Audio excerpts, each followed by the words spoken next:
Hello, my name is Felicity Sibold, and if you know me, you know that I've been talking about doing this for a while, but I've decided to start a YouTube channel, and I thought what would be best to start my channel off than film a video about how I got into Harvard as an international student. I'm a first-year student at Harvard. I'm an international, so I'm from Canada, so any international who is in the process of applying to American schools or has already applied to American schools already knows that the application process for us is like a little bit different than it is for American students.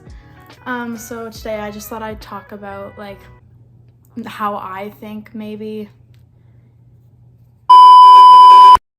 So today I just thought I'd talk about my process of applying to the American schools and focus specifically on my Harvard application and just like talk about some stuff that I think might have helped my application.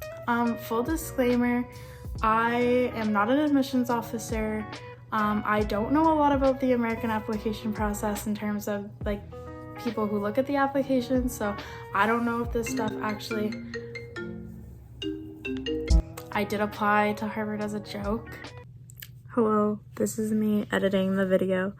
Let me just elaborate. When I say that I applied to Harvard as a joke, I did not get into any other Ivy Leagues. I applied to a different school, Early Action. I got rejected.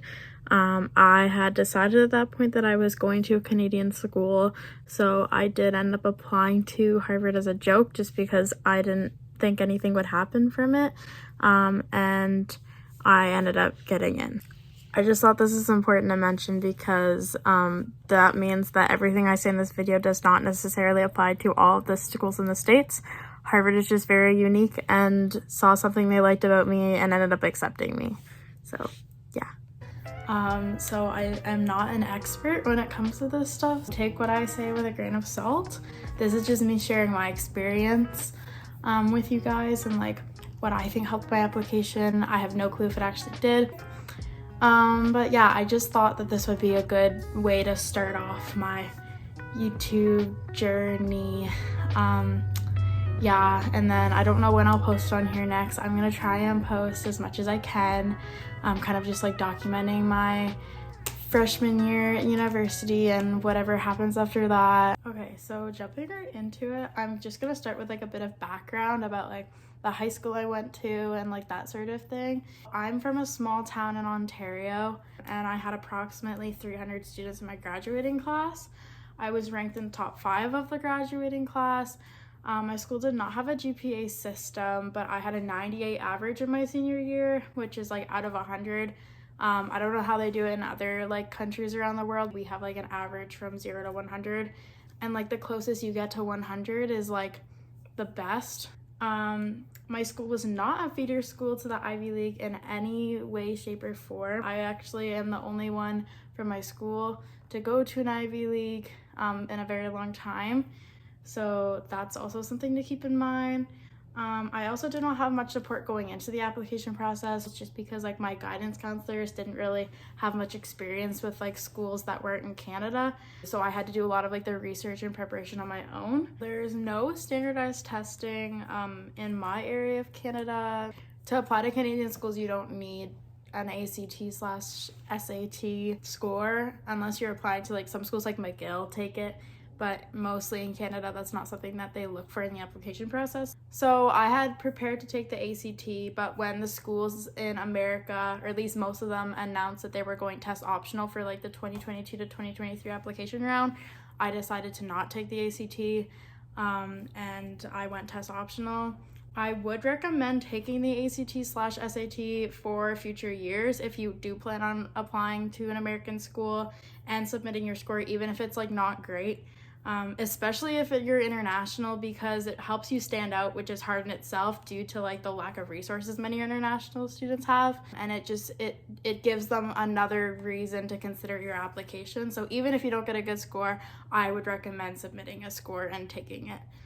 My school had no AP or IB classes available, so I did not take any of those. My school had like standard Ontario curriculum class levels. If you're from Ontario, you'll know what I'm talking about. If you're not, it's a lot different from like AP and IB, and like a lot of times it doesn't even like transfer to like an equivalent of an AP or IB course. It's like a totally different thing. So in my senior year, first semester, I took grade 12 physics, advanced functions, which is the equivalent to pre-calc class in the States, as well as an instrumental music class. In my second semester, I took calculus and vectors, which is the equivalent to BC Calc 12, as well as grade 12 chemistry. I fast-tracked a lot of classes like biology and English in my earlier high school years, especially like freshman and sophomore year. So I would have a lot more time to commit to like extracurriculars and like university prep. I do really recommend doing this if you are an international student or really any student. I also recommend if there are APs or IBs available at your school, definitely take them, because again, it's just like another way to make your application stand out. So now that you have all that long spiel about my background, I'm now going to talk about some of the extracurriculars that I think really helped me stand out as an international student. So my main extracurricular activities in high school were like within the music department at my high school. In my senior year, I was president of music council at my school. Music council is very similar to student council, but music council looks after everything in the music department at the school. So I put a lot of effort into like rebuilding the community of the music department at my school after COVID. We planned like performances and like little community building activities for the band and that sort of thing. So that was like my main thing. I was also a member of my school symphonic band. I played French horn, so yes, I was a band kid. I was a member of the jazz band, and I played trombone in that in my senior year. And I was also a member of a small brass band, the brass quintet, where I played French horn, and I was involved in that in my junior and senior years. I was also heavily involved in student council, and in my senior year, I was vice president of student council. I also had a part-time job all throughout high school and worked approximately 20 hours a week up until senior year, where I cut down to about 10 to 15 hours a week. I worked as a pharmacy assistant at Shoppers Drug Mart. If you're not from Canada, you probably don't know what that is, but it's basically like a CVS.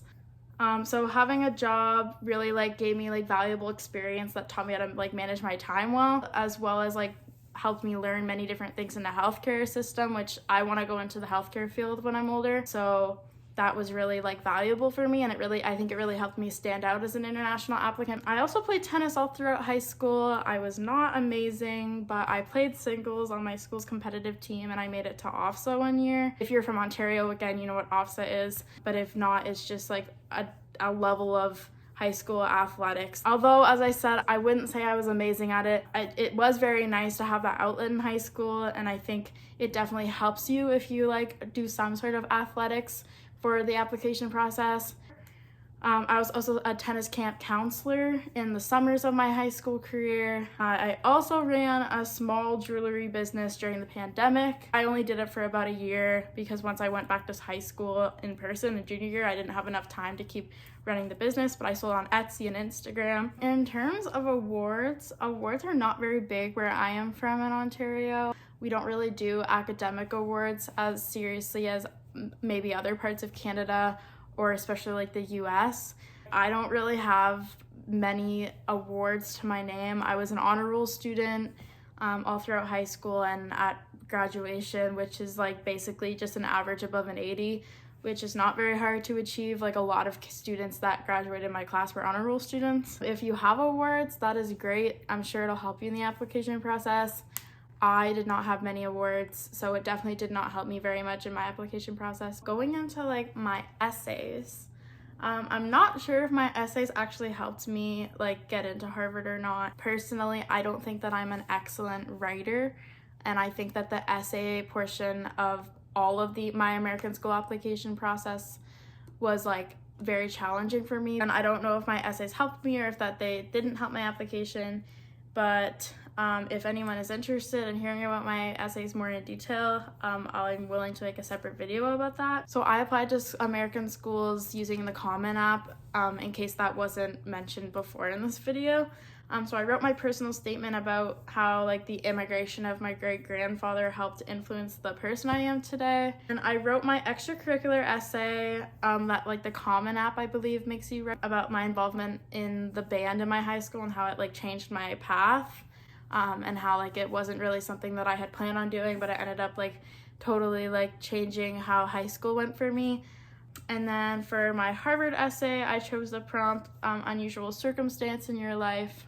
So yeah, that was just like some of the stuff I did in high school and what I think like was helpful to my application or like what wasn't, and as just like recommending things that I think you should do that like I didn't do. I just thought that this video would be helpful for those of you maybe going through the American application process next year and don't really know where to start or how you should prepare, especially if like you're international and like it's not a process that we are used to.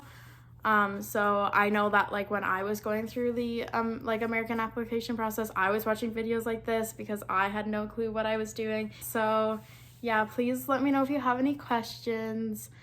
This is my first video. I'm definitely not a pro at this, so there's probably many things I'm doing wrong. But yeah, thank you for watching. Please feel free to subscribe. Again, reach out to me if you have any questions or comment down below. Thank you for watching. Bye.